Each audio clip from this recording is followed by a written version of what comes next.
Hi, it's Steve. Today we'd like to show you how to change the brake stator on your washer. It's a really easy job. Let me show you how we do it. Now to do this repair, we will need to lay the washer on its back or on its side. So the first thing we're going to need to do is to disconnect the power. We'll also need to turn off the inlet water supplies, remove the inlet hoses, as well as the drain hose. Then we'll pull the washer out of its position, carefully lay it onto its back, making sure that we support the lid as we open that, and we're laying it back. Now with the washer laying on its back, our next step will be to remove the drive belt. So simply roll that off of the large pulley.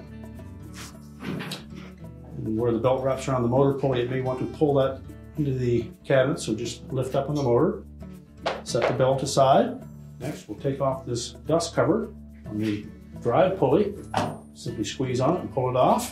And the pulley and cam assembly is held to that shaft with a large E-ring. So take a flat blade screwdriver and go into that gap and then just pry that E-ring away from the shaft.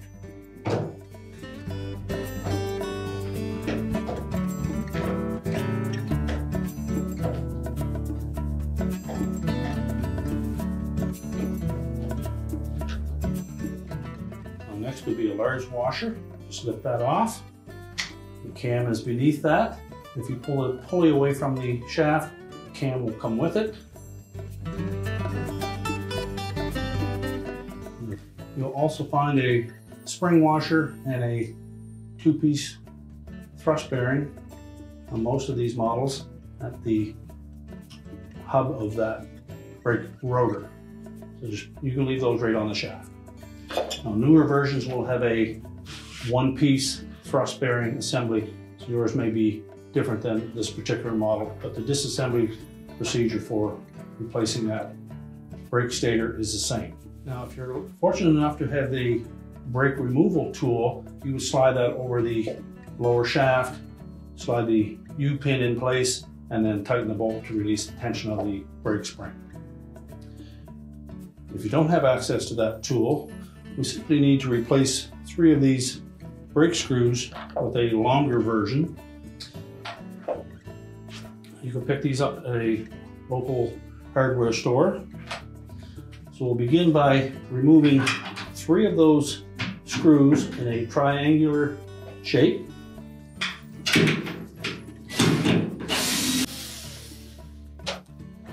And then we'll replace them with a longer screw, something about 1.25 inches long, the same thread into those holes.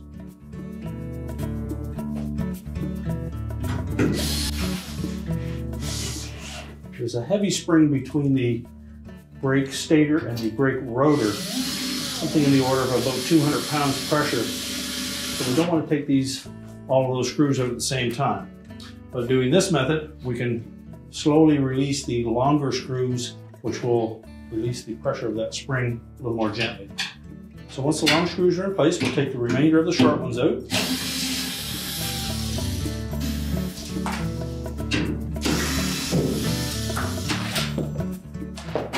Now we can slowly release the tension of that brake spring by unthreading each of these screws in succession.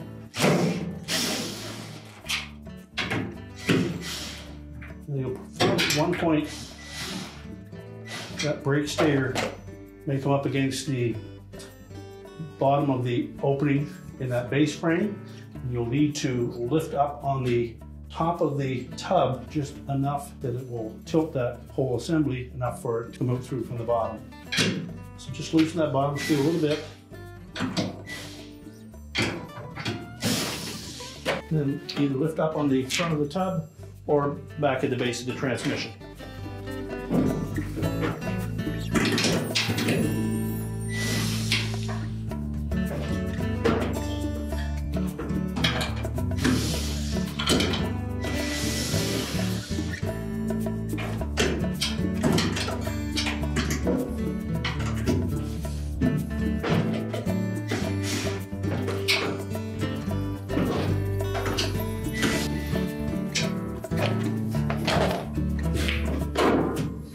Once the lip of that stator is out through the opening, you can continue to release tension on that spring by alternating between each screw.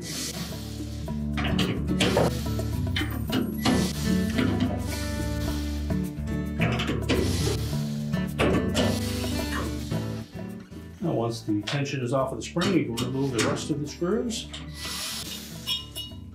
You can discard the old stator. You can clean the brake shoe on that rotor.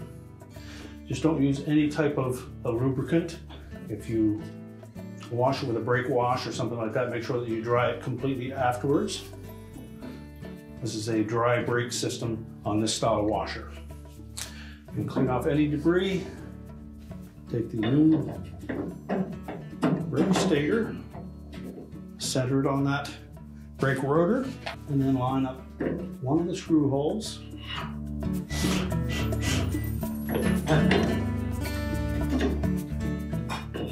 And again, we'll go in a triangular shape to even the tension on that spring.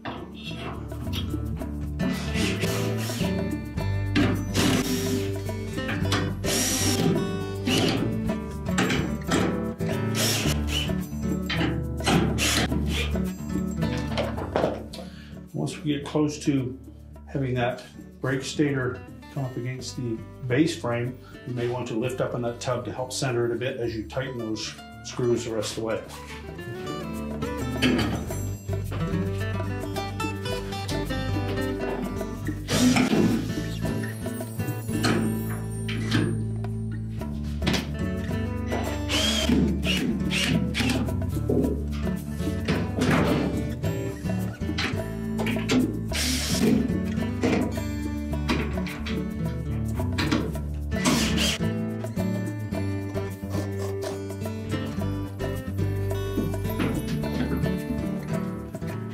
Now, once we have those three screws bottomed out, we can start replacing the short ones.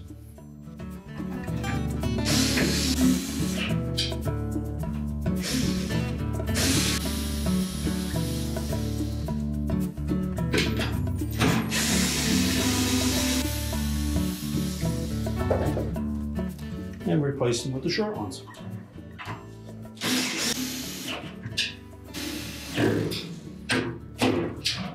And just make sure they're all nice and tight. And then we can reassemble our bearing and pulley assembly. Make sure we keep the same sequence that we removed them in. There's a spline on that cam that needs to line up with the spline on the lower transmission shaft.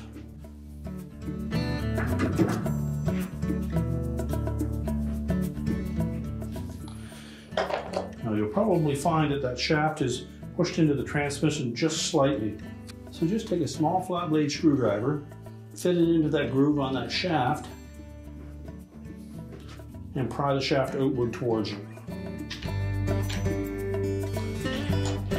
then slide the flat washer into place. And again, you may need to take that flat blade screwdriver,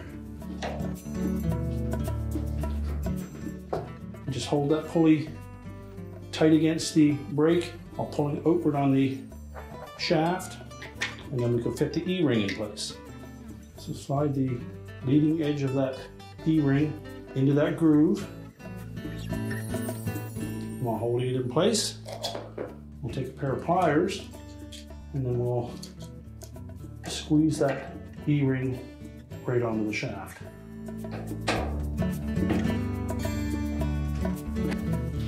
Make sure it snaps firmly into place. You can check the operation of that pulley. Turning it counterclockwise, the pulley should ride up on the cam and release that brake, and the inner tub and transmission should turn freely. Clockwise direction, the inner tub and transmission should stay stable and straight, and the agitator will go back and forth. We can then put our dust cap on, snap that firmly onto the pulley. We're ready to put the belt back on. We'll wrap it around the pump pulley and the motor pulley. And again, you may need to reach in to to wrap it around that motor pulley by releasing the tension on the motor spring, and rotate it onto the large pulley. And now we're ready to stand the washer back on its feet. Now with the washer back in place, we can reconnect the inlet water supplies, reconnect the drain hose and the power, and your repair is complete.